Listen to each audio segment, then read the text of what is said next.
মধুজা আয়নার সামনে ঠোঁটে হাত দিয়ে দাঁড়িয়ে আছে।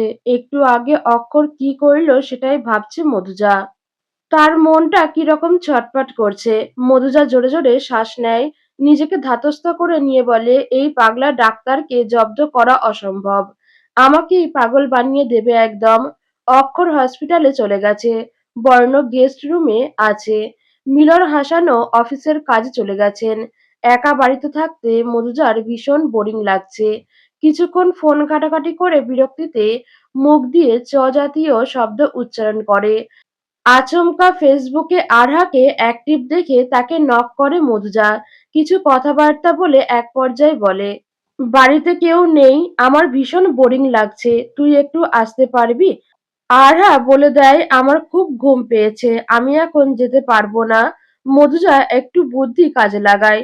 সে আরহাকে মেসেজে লিখে, বর্ণ আমার হ্যান্ডসাম দেবর আমাদের সাথে এসেছে, এখন বাড়িতেই আছে সে।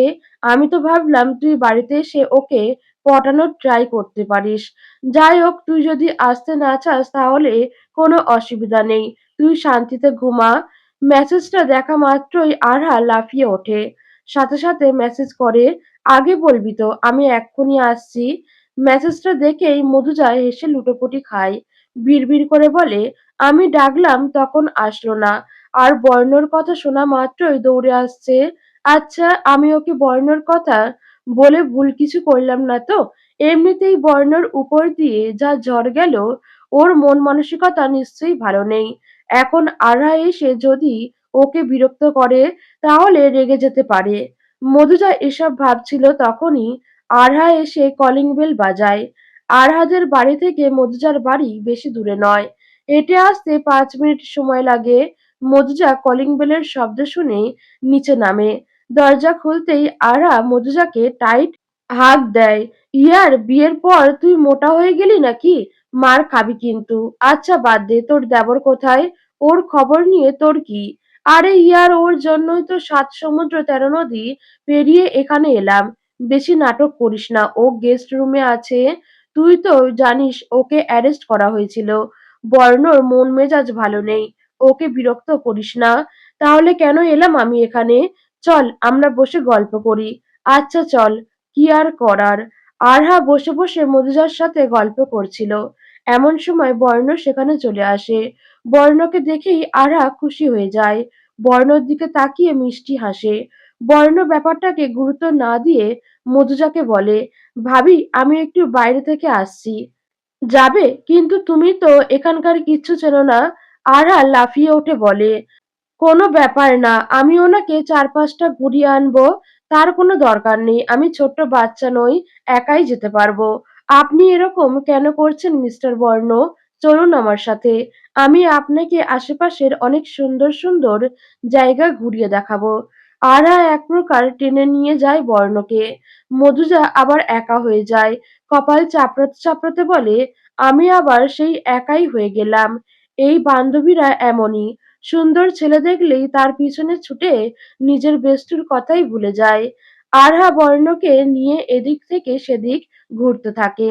বর্ণ বিরক্ত হলেও কিছু বলতে পারছিল না, কারণ আরহা তাকে কিছু বলার সুযোগই দিচ্ছিল না, নিজের মতো বকবক করে যাচ্ছিল। কথা বলতে বলতে এক পর্যায়ে রাস্তায় নেমে যায় আরহা। তার সেদিকে কোনো খেয়ালই নেই, সে বর্ণকে বিভিন্ন কথা বলেই যাচ্ছিল। আচমকা একটি গাড়ি তার দিকেই ছুটে আসছিল। আরহা অন্য মনস্ক ছিল জন্য খেয়াল করেনি, কিন্তু বর্ণর নজর যায় সেদিকে। গাড়িটা আরহাকে ধাক্কা দেওয়ার আগেই বর্ণ আরহাকে টেনে নিজের কাছে নিয়ে আসে। আরহা বর্ণর একদম বুকের উপর এসে পড়ে। বর্ণর এত কাছে এসে তার হৃদস্পন্দন বেড়ে যায়। বর্ণ এর মধ্যে আরহাকে নিজের থেকে দূরে সরিয়ে বলে, দেখে চলতে পারেন না নাকি? শুধু মুখই চলে আপনার, অন্য কিছু বোধহয় চলে না। চোখ কান খোলা রেখে হাঁটবেন, আজ আমি ছিলাম জন্য বাঁচিয়ে নিলাম, প্রতিবার আমি থাকবো না। আরহা আনমনে বলে দেয়, থাকলে কি খুব অসুবিধা হবে? মানে? মানে কিছু না, আপনি বুঝবেন না। এখন চলুন, ওইদিকে একটা বড় সুইমিং পুল আছে। এখন আর কোথাও যাওয়ার মুড নেই, বাড়িতে ফিরে চলুন। আপনার মতো অসচেতন মেয়েকে নিয়ে রাস্তায় চলার ঝুঁকি আর নিতে পারবো না। আরে আমার কথাটা তো শুনুন। বর্ণ কোনো কথা না শুনে মধুজাদের বাড়ির দিকে হাঁটা লাগায়। মধুজা নিজের রুমে চুপচাপ বসেছিল। আজ কেন জানি অক্ষরের কথা খুব মনে পড়ছে তার। অক্ষর থাকলে মধুজাকে এভাবে বোর হয়ে বসে থাকতে হতো না। কোনো না কোনোভাবে ঠিকই মধুজার সাথে মজা করে হলেও তাকে ব্যস্ত রাখতো। মধুজা এসবই ভাবছিল তখনই তার অগোচরে কেউ রুমে প্রবেশ করে। মধুজা অন্য চিন্তায় ব্যস্ত থাকায় বুঝতেও পারে না কিছু। অক্ষর রুমে এসে মধুজার পাশে বসে। মধুজা টের পাওয়ার আগেই তার গালে চুমু খায়। আচমকা এই ঘটনায় মধুজা ধরফরিয়ে ওঠে। অক্ষরকে দেখে কিছুটা স্বস্তি পেলেও রাগ দেখিয়ে বলে, আপনি চলে এলেন আমাকে বিরক্ত করতে? উফ, এত জ্বালা আর নেওয়া যাচ্ছে না। অক্ষর নিজের অ্যাপ্রনটা খুলতে খুলতে বলে, তোমাকে নিতে হবে না, আমি তোমাকে নিব কোলে। বলেই উঠে দাঁড়িয়ে মধুজাকে কোলে তুলে নেয় অক্ষর। মধুজা থতমত খেয়ে বলে, এ কি করছেন? নামান বলছি। নামাবো তার আগে একটা শর্ত আছে। কি শর্ত? আমার গালে খুব চুলকাচ্ছে। তো আমি কি করব? চুলকানি কমিয়ে দাও। কিভাবে? হামি দিয়ে। ছি, কি অশ্লীল। ছি বলছো কেন? দেখো যদি কোল থেকে নামতে চাও তাহলে হামি দিতেই হবে হানি। মধুজা সাহস করে অক্ষরের গালের কাছে মুখ নিয়ে যায়। অক্ষর চোখ দুটো বন্ধ করে নেয়। মধুজার চুমুর বদলে অক্ষরের গালে কামড় বসিয়ে দেয়। অক্ষর দাঁতে দাঁত চেপে সহ্য করে। মধুজার কামড়ে অক্ষরের গাল লাল হয়ে যায়। অক্ষর তবুও হেসে বলে, বাহ, এটাও তো এক প্রকার আদরই। ঠিক আছে, তোমায় নামিয়ে দিচ্ছি। মধুজাকে কোল থেকে নামিয়ে দেয় অক্ষর। মধুজা বিজয়ীর হাসি হাসে। এতদিন অক্ষরকে জব্দ করতে পেরে সে খুব খুশি। অক্ষরও ছেড়ে দেওয়ার পাত্র না সে। মধুজার অগোচরে তার ঠোঁট কামড়ে ধরে। একটু কামড়ে ধরে তারপর ছেড়ে দিয়ে বলে, আমার গালে তুমি ভালোবাসার চিহ্ন দিলে, এখন আমি তোমার ঠোঁটে ভালোবাসার চিহ্ন দিলাম। শোধবোধ? মধুজা রক্তিম চোখে তাকায়। এই লোকটাকে কোনোভাবেই জব্দ করতে পারছে না সে, বরঞ্চ নিজেই জব্দ হয়ে যাচ্ছে। মধুজা বিড়বিড় করে বলে, পাগলা ডাক্তারকে জব্দ করার জন্য আমাকে আরো ১০ বার জন্ম নিতে হবে। রাতে ডিনারের পর মধুজা সবাইকে ডাইনিং টেবিলে উপস্থিত থাকতে বলেছে। কেউ বুঝতে পারছে না মধুজা ঠিক কি বলতে চাইছে। মিলন হাসান, বর্ণ, অক্ষর সবাই বসে আছে। মধুজা আচমকা বসে সবার উদ্দেশ্যে বলে, আমি খুব গুরুত্বপূর্ণ একটা সিদ্ধান্ত নিয়েছি। মিলন হাসান জানতে চান, কি সিদ্ধান্ত নিয়েছিস তুই? মধুজা বলে, আব্বু, আমার সিদ্ধান্ত হলো আমি তোমার বিয়ে দিতে চাই। এই কথাটা শুনে ডাইনিং টেবিলে সবার চোখ বড় বড় হয়ে যায়। মিলন হাসান রাগী দৃষ্টিতে নিজের মেয়ের দিকে তাকায়। কোনো কঠিন কথা শোনাতে উদ্যত হন তখনই মধুজা বলে, আমি জানি আব্বু তুমি আমাকে আর আম্মুকে কত ভালোবাসো। তাই তো এতগুলো দিন একা কাটিয়েছো। আমার কথা ভেবে অন্য কাউকে নিজের জীবনে আনোনি। কিন্তু এখন যখন আমার বিয়ে হয়ে গেছে তখন তুমি সম্পূর্ণ একা হয়ে গেছো। তোমার খেয়াল রাখার মতো কেউ নেই। তাই আমি চাই এই শেষ বয়সে তোমার পাশে কেউ থাকুক বন্ধু হয়ে। অক্ষর মুগ্ধতার সাথে মধুজার দিকে তাকায়। মধুজাকে আজ নতুনভাবে আবিষ্কার করল সে। নিজের বাবার জন্য যে কেউ এভাবে ভাবতে পারে সেটা মধুজাকে না দেখে বোঝা যায় না। মিলন হাসান বেশ রেগেই বলেন, তোকে আমার কথা এত ভাবতে হবে না। আমি একাই ঠিক আছি। এতগুলো বছর যখন একা কাটাতে পেরেছি তখন বাকি দিনগুলো একাই থাকবো। আব্বু, আমি কিন্তু তোমার কথা শুনে বিয়ে করেছি। তোমাকেও আমার কথা শুনতে হবে। আমি তোমার আব্বু, তুমি আমার আম্মু নও। তাই প্রথম আর শেষবারের মতো বলছি, এই নিয়ে যেন আর কোনো কথা না ওঠে। মিলন হাসান উঠে নিজের রুমে চলে যান। বর্ণও নিজের মতো চলে যায়। শুধু অক্ষর আর মধুজাই সেখানে থেকে যায়। মধুজার চোখে জল। সে তো নিজের বাবার কথা ভেবেই এমন সিদ্ধান্ত নিয়েছিল। কিন্তু তার বাবা কিছু বুঝতে চাইছে না। অক্ষর মধুজার পাশে এসে তার মাথায় হাত রাখে। মধুজা কাঁদো কাঁদো গলায় বলে, আমি কি কোনো ভুল কথা বলেছি পাগলা ডাক্তার? না হানি, তুমি কোনো ভুল কথা বলনি। সত্যিই তো একটা মানুষ এভাবে একা থাকতে পারে না। শেষ বয়সে তার একজন ভরসার প্রয়োজন। তাহলে আব্বু কেন এরকম রিয়্যাক্ট করলো? উনি হয়তো বুঝতে পারেনি ব্যাপারটা। তুমি আর এই ব্যাপারটা নিয়ে মন খারাপ করে থেকো না। আমি আব্বুর বিয়ে দিয়েই দম নেব, আর আব্বুকে রাজিও করাবো। আমার ডিসিশন ফাইনাল। আচ্ছা, এখন রুমে চলো। এখানে বসে থেকে তো কোনো লাভ নেই। রুমে গিয়ে ঠান্ডা মাথায় ভাবো কি করবে। মধুজা আজ সকাল সকাল ঘুম থেকে উঠে কাউকে কিছু না জানিয়েই কোথাও চলে গেছে। অক্ষর তাকে খুঁজে খুঁজে পুরো হয়রান। গতকাল রাতে অক্ষর খেয়াল করেছিল মধুজা কোনো গভীর চিন্তায় মগ্ন। হয়তো নিজের বাবার কথা ভাবছে, এটা ভেবে সে আর কিছু বলেনি। কিন্তু আজ সকালে ঘুম থেকে উঠে মধুজাকে নিজের পাশে দেখতে না পেয়ে অক্ষরের খটকা লাগে। মধুজা নিজের ফোনটা বালিশের তলায় রেখে গেছে। সব মিলিয়ে খুব চিন্তায় আছে সবাই। মিলন হাসান তো ভাবছেন তার মেয়ে অভিমান করে আবার কোথাও চলে গেল নাকি। এদিকে অক্ষরের হাসপাতালে যাওয়ার সময়ও প্রায় হয়ে এসেছে। সব মিলিয়ে পরিস্থিতি বেশ ঘোলাটে হয়ে আছে। অক্ষর হাসপাতালের উদ্দেশ্যে যাওয়ার সময়ই মধুজা বাড়িতে প্রবেশ করে। মধুজাকে দেখে সবাই স্বস্তির নিঃশ্বাস নেয়। অক্ষর রক্তিম চোখে মধুজার দিকে তাকায়। কোথায় ছিলে তুমি? মানুষকে দুশ্চিন্তায় ফেলতে কি খুব ভালো লাগে? জানো, সকাল থেকে তোমাকে খুঁজতে খুঁজতে আমি কতটা হয়রান হয়ে গেছি। আমি একটা জরুরি কাজে বাইরে গিয়েছিলাম। আপনাকে আর হয়রান হতে হবে না। বর্ণকে ডাকুন। আজই আমরা বাড়িতে ফিরে যাব। মিলন হাসান অবাক হয়ে বলেন, আজকের যাবি মানে কি? তোদের তো 2 দিন থাকার কথা। না আব্বু, আমি আর এখানে থাকবো না। একেবারে তখনই ফিরবো যখন তুমি বিয়ে করতে রাজি হবে, তার আগে নয়। তুই কিন্তু এবার বেশি জেদ করে ফেলছিস মধু। আমি বলেছি তো এই বয়সে বিয়ে করে সমাজের লোক হাসাতে পারবো না। তাছাড়া আমার মনে এখনো তোর মা রয়েছে। সমাজের লোকের কথা বাদ দাও তো আব্বু। সমাজের লোক অমন কথা বলেই। তাছাড়া আমি তো কোনো যুবতী মেয়েকে তোমার বিয়ে করতে বলছি না। মাঝবয়সী কাউকে বিয়ে করো। আবেগ দিয়ে দুনিয়া চলে না। আমি জানি তুমি আম্মুকে অনেক ভালোবাসো। আম্মুর জায়গা কাউকে দিতে হবে না। তোমাকে যাতে এই শেষ বয়সে নিঃসঙ্গ থাকতে না হয়, সেজন্যই তো আমি বলছি বিয়ের কথা। মিলন হাসান কোনো কথা না বলে নিজের রুমে চলে যান। মধুজা বলে, আমি তোমাকে রাজি করাবোই আব্বু।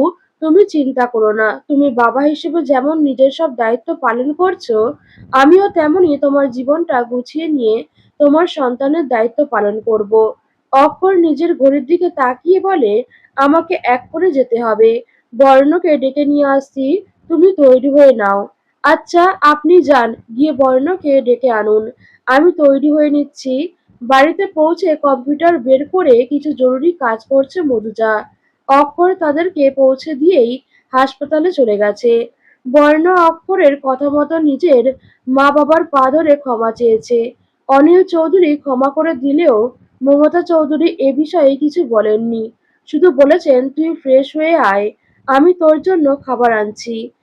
মায়েরা হয়তো এমনই হয়, তাদের সন্তানকে ক্ষমা করার প্রয়োজন হয় না, কারণ তারা সন্তানদের উপর কখনো রেগে থাকতেই পারেন না। সন্তান যেমনই হোক, মায়েরা তাদের কথা সবসময় চিন্তা করেন। মধুজা এসব কথা ভেবে মৃদু হাসে। আজ তারও নিজের মায়ের কথা খুব মনে পড়ছে। মধুজার মায়ের সাথে কাটানো কোনো মুহূর্ত ঠিকভাবে মনে নেই। শুধু এটুকু মনে আছে তার মা তাকে খুব আদর করত। মধুজা দীর্ঘশ্বাস ফেলে কম্পিউটারে নিজের কাজে মন দেয়। একটু পরেই তৈরি হয়ে নেয় বাইরে যাওয়ার জন্য। নিচে এসে দেখে মমতা চৌধুরী সোফায় বসে টিভিতে নিউজ দেখছেন। মধুজা মমতা চৌধুরীর কাছে এসে বলে, আমি একটু বাইরে যাচ্ছি। কেন? আসলে আমার একটা ইন্টারভিউ আছে জবের জন্য। ও আচ্ছা, বেস্ট অফ লাক। তোমার জবটা হয়ে যাবে ইনশাআল্লাহ। আমি তোমার জন্য দোয়া করি। আল্লাহর নাম নিয়ে ইন্টারভিউ দিবে। আচ্ছা। মধুজা মমতা চৌধুরীর ব্যবহার দেখে সত্যি মুগ্ধ না হয়ে পারে না। বন্ধু বান্ধব আত্মীয় স্বজনের কাছে শাশুড়ির ব্যাপারে যেমন কথা শুনেছে, মমতা চৌধুরী একদমই তার ব্যতিক্রম। এমন মানুষের জন্য মন থেকে শ্রদ্ধা চলে আসে। মধুজা মমতা চৌধুরীর দিকে তাকিয়ে সুন্দর করে হেসে চলে যায়। রাতে বাড়ি ফেরার সময় অক্ষয় লক্ষ্য করে কেউ তার পিছু করছে। ব্যাপারটা নিয়ে অক্ষরের বেশ খটকা লাগে। সে গ্যারেজে গাড়ি রেখে এসে বাড়ির দিকে হাঁটা ধরতেই নিজের পেছনে একটা ছায়া লক্ষ্য করে, কিন্তু পিছনে ফিরে কাউকেই দেখতে পায় না। তবে তার বারবার মনে হচ্ছে কেউ তার পিছু নিচ্ছে। অক্ষর এক প্রকার তাড়াহুড়োর মধ্যেই নিজের রুমে চলে আসে। রুমে এসে দেখে মধুজা খুশি মনে ফোন টিপছে। মধুজার এত খুশি দেখে অক্ষর বলে, কি হয়েছে, এত খুশি কেন তুমি? আমার ইচ্ছে পূরণ হয়েছে তাই। জানেন, এখন আমি একজন জার্নালিস্ট, তাও আবার প্রথম আলো সংবাদপত্রের জার্নালিস্ট। ভাবতে পারছেন? ও, কংগ্রাচুলেশন। থ্যাঙ্কস। বলো কি গিফট চাই তোমার? গিফট না হয় পরে নেব। আমার তো এখনই গিফট দিতে ইচ্ছা করছে। গিফটটা বরং এখনই দিয়ে দেই। বলেই মধুজার ঠোঁটে ভালোবাসার পরশ লাগিয়ে দেয় অক্ষর। মধুজা বিড়বিড় করে বলে, পাগলা ডাক্তার, চুমু না খেয়ে বাঁচতে পারে না। চুমু যেন ওনার কাছে অক্সিজেন। মধুজা আজ প্রথম দিনের মতো নিজের কাজে যাচ্ছে। এই নিয়ে খুব এক্সাইটেড সে। বাড়ির সবাইকে খুশির খবরটা জানানোর পর সবাই মধুজার এই সাফল্যে খুশি। অনিল চৌধুরী যদিও বা একটু মনঃক্ষুণ্ণ ছিলেন, কারণ সাংবাদিক পেশাটা ভীষণ বিপজ্জনক হতে পারে। তবে মমতা চৌধুরী তাকে বুঝিয়েছেন যে মধুজা যদি চায়, ওর যদি নিজের উপর ভরসা থাকে তাহলে কোনো অসুবিধা নেই। যার ফলে তিনিও আর দ্বিমত করতে পারেননি। তাছাড়া অক্ষরও পুরোপুরি সমর্থন দিয়েছে মধুজাকে। আজ প্রথম দিন অক্ষরই মধুজাকে তার কার্যালয়ে পৌঁছে দেয়। মধুজা খুশি মনে কাজে যোগ দেয়। প্রথম দিন সবার সাথে পরিচয়টা সেরে নেয়। মধুজা বিভিন্ন ধরনের সংবাদ সংগ্রহের কাজ করবে। তার সাথে একজন ক্যামেরাম্যানকেও ঠিক করে দেওয়া হয়। মধুজার ক্যামেরাম্যান আর কেউ নয়, তারই বন্ধু লাবিব। লাবিবের সাথে কলেজ থেকেই বন্ধুত্ব মধুজার। কলেজে তো তারা বেস্ট ফ্রেন্ড ছিল। আজ আবার অনেকদিন পর একসাথে কাজ করতে পেরে খুশি তারা। মধুজার উপর আজ দায়িত্ব পড়ে রাস্তার বেহাল দশা নিয়ে একটা রিপোর্ট তৈরি করার। তাই মধুজা লাবিবকে নিয়ে বেরিয়ে পড়ে। রাস্তায় তৈরি বিভিন্ন গর্ত এবং জ্যাম পর্যালোচনা করে। লাবিব কিছু ছবিও তোলে। কিছু মানুষের সাথে এসবের ভোগান্তি নিয়ে কথাবার্তা বলে। অবশেষে সব মিলিয়ে খুব সুন্দরভাবে একটি রিপোর্ট তৈরি করে মধুজা। সম্পাদক খুব খুশি হয় মধুজার এই কাজে। তিনি মধুজার মাথায় হাত বুলিয়ে বলেন, তুমি যথেষ্ট ভালো কাজ করেছো। এভাবে কাজ করে যেতে পারলে ভবিষ্যতে অনেক ভালো একজন সাংবাদিক হতে পারবে। তবে একটা কথা মনে রাখবে, সাংবাদিক হতে গেলে সাহসের প্রয়োজন। কাউকে ভয় করবে না। অনেক প্রভাবশালী লোকের বিরুদ্ধে তোমার খবর তৈরি করতে হতে পারে। সেই নিয়ে অনেক চাপের সম্মুখীন হতে পারো। সবকিছু পাশে রেখে নিজের কাজটা ভালোভাবে করবে। মধুজা বলে, জি, আমি নিজের দায়িত্ব যথাযথ পালন করব, ইনশাআল্লাহ। মধুজা আজ সব কাজ শেষ করে বাড়িতে ফেরে। বাড়িতে ফিরেই দেখে মমতা চৌধুরী খাবার নিয়ে বসে আছেন। মধুজাকে দেখা মাত্রই তিনি বলেন, এসো, তোমার অপেক্ষাতেই ছিলাম এতক্ষণে। তাড়াতাড়ি ফ্রেশ হয়ে এসো, খাবারগুলো এখনো গরমই আছে। মধুজার নিজেকে খুব ভাগ্যবতী মনে হয় মমতা চৌধুরীর মতো একজন শাশুড়ি পেয়ে। তার কাছে মনে হয় তার মাই যেন আবার তার কাছে ফিরে এসেছে। মধুজা ফ্রেশ হয়ে খেতে বসে পড়ে। খাওয়া দাওয়া শেষে করে নিজের রুমে চলে যায় ঘুমানোর জন্য। অক্ষরের আজ তাড়াতাড়ি ফেরার কথা। মধুজা যেন তার অপেক্ষাতেই আছে। নিজেই বুঝতে পারছে না তার কি হয়েছে। যেই লোকটাকে একদম সহ্য করতে পারে না, তার জন্য কিনা অপেক্ষা করছে। মধুজার ইচ্ছেটা কি? অক্ষর আজ আগের দিনের থেকে বেশ তাড়াতাড়ি করে হাসপাতাল থেকে ফিরছে। গতকালের ঘটনাটা এখনো তাকে ভাবাচ্ছে। কে বা কারা তার পিছু নিচ্ছিল, তাই আজ ঝুঁকি না নিয়ে তাড়াতাড়ি ফিরছে অক্ষর। তবে আজ সে ঠিক করেছে যদি কেউ তার পিছু নিয়ে থাকে তাহলে তাকে অবশ্যই হাতে নাতে ধরবে। গাড়ি গ্যারেজে রেখে আসার সময় আজও অক্ষরের সাথে একই ঘটনা ঘটল। তবে আজ অক্ষর একটু বুদ্ধি করে না জানার ভান করে হাঁটতে লাগলো। একটু এগিয়ে যেতেই বুঝতে পারলো কেউ তার খুব কাছে এসে গেছে। অক্ষর ভাবলো এটাই সঠিক সময়। অ্যাপ্রন থেকে কিছু একটা বের করে নিল অক্ষর। পিছনে ঘুরে সেই তরল বস্তুটা ছুঁড়ে মারলো। বস্তুটা কারো হাতে গিয়ে পড়ল। সেই আগন্তুক তৎক্ষণাৎ দৌড়ে পালালো। অক্ষর তার পিছু নিল, কিন্তু বেশি দূর অব্দি যেতে পারল না। তার আগেই সে কোথাও যেন মিলিয়ে গেল।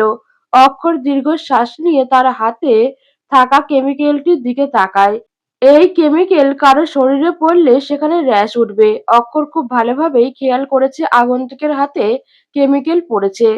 এটাই তো চেয়েছিল সে। এখন সেই আগন্তুক যদি চেনা কেউ হয়, তাহলে খুব সহজেই তাকে পাকড়াও করা যাবে। এটা ভেবে মৃদু হাসে অক্ষর। সাবধানতা অবলম্বন করে বাড়িতে প্রবেশ করে অক্ষর। সিঁড়ি বেয়ে দোতলায় গিয়ে নিজের রুমের বাইরে দাঁড়িয়ে থাকে। দরজার ভেতর থেকেই বন্ধ। অক্ষর দরজায় নক করতে যাবে তখনই কিছু একটা মনে করে হাত সরিয়ে আনে। অক্ষর ভাবে মধুজা নিশ্চয়ই তাকে জব্দ করার জন্যই এভাবে দরজা লাগিয়ে রেখেছে। সে এটাও বুঝতে পারে মধুজা এত সহজে দরজা খুলবে না। তাই অন্য পরিকল্পনা করে অক্ষর। মধুজা এখনো জেগেছিল। তার চোখে ঘুম আসছে না।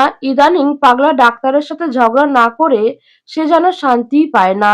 এখনো পাগলা ডাক্তারকে জব্দ করারই পায়তারা করছে। তাই তো ভিতর থেকে দরজা বন্ধ করে দিয়েছে। ঘড়ির দিকে তাকিয়ে সময় দেখে মধুজা। বিড়বিড় করে বলে, পাগলা ডাক্তারের আসার সময় তো হয়ে গেছে। তাহলে এখনো আসছে না কেন? হোয়াট এভার, আসলেও আমি দরজা এত সহজে খুলবো না। মিনিমাম ৩০ মিনিট তো বাইরে দাঁড় করিয়ে রাখবোই। আমাকে যখন তখন অস্বস্তিতে ফেলার জন্য এটুকু শাস্তি তো দেওয়াই যায়। আচমকা দরজার বাইরে থেকে এক অদ্ভুত শব্দ শুনে ভয়ে কাঁচুমাচু হয়ে যায় মধুজা। বাইরে থেকে কিরকম ভুতুড়ে আওয়াজ আসতে থাকে। মধুজা ভয় পায় খানিকটা। কিছুক্ষণ পরেই জোরে জোরে শব্দ হতে থাকে। কিছু একটা মনে আসতেই কম্বল সরিয়ে ফেলে মধুজা। সাহস সঞ্চার করে বলে, আমি একজন সাংবাদিক। এত ভীতু হলে আমার চলবে না। আজ এই শব্দের রহস্য আমি ভেদ করেই ছাড়বো। কেউ ঠেকাতে পারবে না আমায়। মধুজা সাহস করে উঠে দাঁড়ায়। গুটি গুটি পায়ে দরজার দিকে এগিয়ে যায়। দরজাটা খোলা মাত্রই নিজের চোখের সামনে অক্ষরকে দেখে ভড়কে যায় মধুজা। অক্ষর মধুজার দিকে তাকিয়ে মিটিমিটি হাসছিল। মধুজা রাগী স্বরে ধমক দিয়ে বলে, তার মানে আপনি আমায় ভয় দেখানোর জন্য এমন করছিলেন? কি ভেবেছিলেন আপনি ভয় পেয়ে যাব? আমি হলাম মধুজা। আমি কাউকে ভয় পাই না। সেটা তো জানি আমি। তাই তো ভেবেছিলাম এরকম শব্দ শুনে সাহস করে দরজা খুলে দেখবে কে এসেছে। তাই তো ফোনে একটা ভুতুড়ে গান ছাড়লাম আর কিছু শব্দ ভাইব্রেট করতে লাগলাম। কিন্তু তুমি তো অনেক দেরি করে দিলে। এতক্ষণ কি ভয়ে ছিলে নাকি? মধুজা আমতা আমতা করে বলে, আহ, আমি মোটেই ভয় পাইনি। ঘুমিয়েছিলাম তাই শুনতে পাইনি। ঘুম থেকে উঠেই শব্দ শোনা মাত্র দরজা খুলে দিলাম। তাহলে তো তুমি খুব সাহসী। আচ্ছা চলো এখন ভিতরে। অক্ষর রুমে প্রবেশ করে। মধুজা দরজার কাছেই দাঁড়িয়েছিল। কিছুটা দূরে কারোর একটা ছায়া দেখতে পায় সে। সাহস করে এগিয়ে আসতেই ছায়াটা পিছিয়ে যায়। মধুজার মনে সন্দেহ হতে থাকে যে কি দেখলো এটা। সে নিশ্চিত এখানে কেউ ছিল। মধুজা এসব ভাবতে ভাবতে একটু এগিয়ে এসে পায়ের কাছে কিছু পড়ে থাকতে দেখতে পায়। পায়ের কাছ থেকে তুলে দেখে একটা রড। এই রডটা কে এনেছে এখানে আর কেনই বা এনেছে? এটাই ভাবছিল মধুজা। মধুজা মনে মনে বলে, তাহলে কি কেউ পাগলা ডাক্তারকে আঘাত করার জন্য? কিন্তু কেউ কেন এমন করবে? ওনার মতো মানুষের শত্রু আসবে কোথা থেকে? আমি কি ওনাকে এই ব্যাপারে কিছু বলবো? অক্ষর ওয়াশরুম থেকে ফ্রেশ হয়ে রুমে এসে মধুজাকে না দেখে ভ্রু কুঁচকে ফেলে। বাইরে এসে মধুজাকে হাতে রড নিয়ে দাঁড়িয়ে থাকতে দেখে বলে, তুমি কি করছো এখানে? আর তোমার হাতে ওটা কি? মধুজা নড়ে চড়ে ওঠে। মধুজা রডটা হাত থেকে ফেলে দিয়ে বলে, কিছু না, চলুন এখন। আপনার জন্য আমার কাঁচা ঘুম ভেঙে গেছে। না ঘুমালে আর শান্তি পাবো না। অক্ষরের কাছে মনে হয় মধুজা তার কাছে কিছু লুকাচ্ছে। তবুও সে এই ব্যাপারে মধুজাকে কিচ্ছু জিজ্ঞেস করে না। রুমে এসে অন্য দিনের মতো বকবক না করেই শুয়ে পড়ে অক্ষর। মধুজাও তাকে অনুসরণ করে চুপচাপ শুয়ে পড়ে। দুজনেই নিজেদের ভাবনার জগতে ব্যস্ত। মধুজা ভাবছে কে ছিল ওই ছায়ামূর্তিটা? আর সে রড হাতে কেন এসেছিল? তার উদ্দেশ্য আসলে কি? অপরদিকে অক্ষর ভাবছে কে তাকে ফলো করছে। আজ তো স্পষ্ট তাকে দেখতে পেয়েছে। হুডি পরে থাকায় তার মুখ দেখা যায়নি। তার উপর কিছুটা অন্ধকার থাকায় ভালোভাবে তাকে দেখতেও পারেনি। শুধু এটুকু ভালোভাবে খেয়াল করেছে যে তার হাতে কেমিক্যাল পড়েছে। তাই সে যদি অক্ষরের চেনা জানা হয় তাহলে খুব সহজেই তাকে ধরে ফেলতে পারবে। দীর্ঘক্ষণ চুপ থেকে সেই নীরবতা ভাঙে মধুজা নিজেই। মধুজা অক্ষরকে উদ্দেশ্য করে বলে, আপনি কি ঘুমিয়ে পড়েছেন? না, বউকে আদর না করে কি ঘুম আসে? কথাটা বলেই মধুজাকে নিজের দিকে টেনে নেয় অক্ষর। মধুজার কপালে আলতো করে স্পর্শ করে, মধুজার গালে বসিয়ে দেয় নিজের অধর। মধুজা অন্য দিনের মতো আড়ষ্টতায় ভোগে না, বরং আজ বেশ উপভোগই করছিল সে। হয়তোবা অক্ষরের প্রতি তার দুর্বলতা কাজ করতে শুরু করে দিয়েছে, বিশেষ করে আজ যখন বুঝতে পারছে কেউ অক্ষরের ক্ষতি করার চেষ্টা করছে, তখন ভয়ে সে ঘিরে ধরেছে তাকে। মধুজার মনে হতে থাকে অক্ষরের যদি কিছু হয়ে যায় তাহলে সে কি ঠিক থাকতে পারবে? যতই পাগলা ডাক্তার বলুক আর ঝগড়া করুক অক্ষরের সাথে, এই কয়দিনে অক্ষরের প্রতি অদ্ভুত একটা টান তৈরি হয়েছে তার। এই টানটা হয়তো স্বামী-স্ত্রীর সম্পর্কের, যা উপেক্ষা করার সাধ্য কারণ নেই। মধুজা অক্ষরের চোখের দিকে তাকায়। এই চোখে তাকালেই চোখের মাঝি হারিয়ে যায় ইচ্ছা করে। আজ অক্ষরকে খুঁটিয়ে খুঁটিয়ে দেখে মধুজা। আসলেই তার পাগলা ডাক্তার অনেক বেশি সুদর্শন। যেকোনো মেয়ে একবারেই দেখাতেই তার প্রেমে পড়তে বাধ্য। মধুজাকে নিজের দিকে তাকিয়ে থাকতে দেখে অবাক হয়ে যায় অক্ষর। টিপ্পনি কেটে বলে, এভাবে কি দেখছো হানি? তুমি আবার আমার প্রেমে-টেমে পড়ে গেলে নাকি? মধুজা তৎক্ষণাৎ কোনো উত্তর দেয় না। একটু পর বলে ওঠে, আপনি কি আমায় ভালোবাসেন? অক্ষর মধুজার এমন প্রশ্নে হকচকিয়ে যায়। মধুজার কপালে হাত দিয়ে বলে, তুমি ঠিক আছো তো? শরীর খারাপ করেনি তো? মধুজা আচমকা অক্ষরকে জড়িয়ে ধরে, তার বুকে মাথা রেখে বলে, আজকের রাতটা আমাকে এভাবে একটু ঘুমাতে দেবেন? অক্ষর হতবাক হয়ে গেলেও কিছু বলে না, মাথা নাড়িয়ে হ্যাঁ বলে। তারপর মধুজার মাথায় হাত বুলিয়ে দিতে থাকে। একসময় দুজনেই এভাবে ঘুমিয়ে যায়। মধুজা সকাল সকাল ঘুম থেকে উঠে জরুরি কাজে চলে গেছে। অক্ষর মধুজাকে না দেখতে পেয়ে খুবই কষ্ট পায়। বিড়বিড় করে বলে, আমি ঘুম থেকে ওঠার আগেই চলে গেল, অথচ কাল রাতে কিভাবে আমার বুকে মাথা রেখে ঘুমিয়েছিল। নিশ্চয়ই আদর খাওয়ার ভয়ে পালিয়ে গেছে হানি। আর বেশি না ভেবে অক্ষর নিচেও হাসপাতালে যাওয়ার জন্য তৈরি হয়ে নেয়। নিচে এসে ব্রেকফাস্ট করার সময় দেখতে পায় মমতা চৌধুরী এক হাতে সব করছে। অক্ষর তার মাকে জিজ্ঞেস করে, তুমি একা কাজ করছো কেন? রাওনাফ কোথায়? ও তো স্কুলে গেছে। রান্নার কাজে আমাকে মধুজা সাহায্য করে গেছে। রাওনাফের তো সামনে পরীক্ষা, তাই ওকে কাজ কম করতে বলেছি। এটুকু কাজ আমি নিজেই করতে পারবো। অক্ষর আর বেশি কথা না বাড়িয়ে মনোযোগ দিয়ে খেতে থাকে। একটু পরেই বর্ণ চলে আসে খাওয়ার জন্য। বর্ণ এই গরমের দিনেও ফুল হাতা শার্ট পরেছে দেখে অবাক হয়ে যায় অক্ষর। বর্ণ এসে অক্ষরের পাশেই বসে। অক্ষর বর্ণকে জিজ্ঞেস করে, তুই এই গরমে এরকম পোশাক কেন পরেছিস? তোর হাতে কি হয়েছে? বর্ণ নিজের হাত ভালোভাবে ঢেকে নেয়। অক্ষর দেখতে পায় যে বর্ণর হাতে লালচে দাগ। অক্ষরের মনে কিছুটা সন্দেহ হয়, তবে সে ব্যাপারটা গুরুত্ব দেয় না। বর্ণ যেন স্বস্তির নিঃশ্বাস ফেলে। অক্ষর খেয়ে উঠে যাওয়ার সময় বর্ণকে বলে, তোর হাতে কি কোনো সমস্যা হয়েছে? বর্ণ আমতা আমতা করে বলে, না, না, কোনো সমস্যা হয়নি। অক্ষর আর কিছু না বলে উঠে চলে যায়। অক্ষর যাওয়ার কিছুক্ষণ পরেই বর্ণ নিজেও চলে যায়। মমতা চৌধুরী ব্যাপারটা কিছু বুঝতে পারেন না, তবে তার মনে হয় কোনো ব্যাপার তো আছেই। আচমকা বাড়িতে কাউকে প্রবেশ করতে দেখে চমকে যান মমতা চৌধুরী। মধুজা দৌড়াতে দৌড়াতে বাড়িতে এসেছে। মমতা চৌধুরী জানতে চান, তুমি এত তাড়াতাড়ি এলে কেন? তুমি তো বলেছিলে যে তোমার ফিরতে লেট হবে। মধুজা হাঁপাতে হাঁপাতে বলে, বলছি, আচ্ছা মানে আপনার ছেলে কোথায়? অক্ষর তো একটু আগেই হাসপাতালের উদ্দেশ্যে বেরিয়ে গেল। ও শিট, আমাকে এক্ষুনি যেতে হবে। অক্ষরের সামনে অনেক বড় বিপদ। মমতা চৌধুরী ভয় পেয়ে যান, জিজ্ঞেস করেন, কি বিপদ অক্ষরের? আমি পরে এসে আপনাকে সব বলছি। আমার আর দেরি করলে চলবে না, এক্ষুনি যেতে হবে। অক্ষর সবেমাত্র হাসপাতালে এসে পৌঁছেছে। হাসপাতালে এসেই একটা গুরুতর রোগীকে দেখতে হয়েছে। অক্ষর নিজের কেবিনে এসে একটু বসতেই ডাক্তার কিয়া তার কেবিনে আসার অনুমতি চায়। ডাক্তার কিয়া একজন ডাক্তার, অক্ষরের সাথে মেডিকেল পড়াশোনা করায় তাদের মধ্যে ভালো সম্পর্ক আছে। অক্ষর আসার অনুমতি দিলে কেয়া ভেতরে আসে। এসেই অক্ষরকে বলে, শুনলাম আপনি নাকি বিয়ে করে নিয়েছেন, আমাকে জানালেন না। That's not fair. অক্ষর মৃদু হেসে বলে, আপনি তো বিদেশে ছিলেন, তাই আর জানানোর সুযোগ পায়নি। ওয়েল, এখন তো আমি আবার বাংলাদেশে ব্যাক করেছি। এবার কিন্তু আমি আপনার ওয়াইফকে দেখতে চাই। দেখি কে সেই লাকি গার্ল যে আপনার মন জয় করতে পেরেছে। আচ্ছা, দেখা করব একদিন। অক্ষরের নজর যায় ডাক্তার কেয়ার হাতের দিকে। তার হাতে লাল লাল র্যাশ উঠেছে।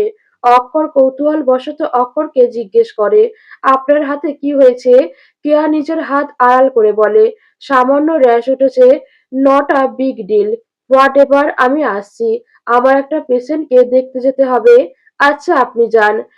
যাওয়ার সময় কেয়া হঠাৎ করে পা মচকে পড়ে যেতে ধরছিল। তখন অক্ষর তাকে আগলে নেয়।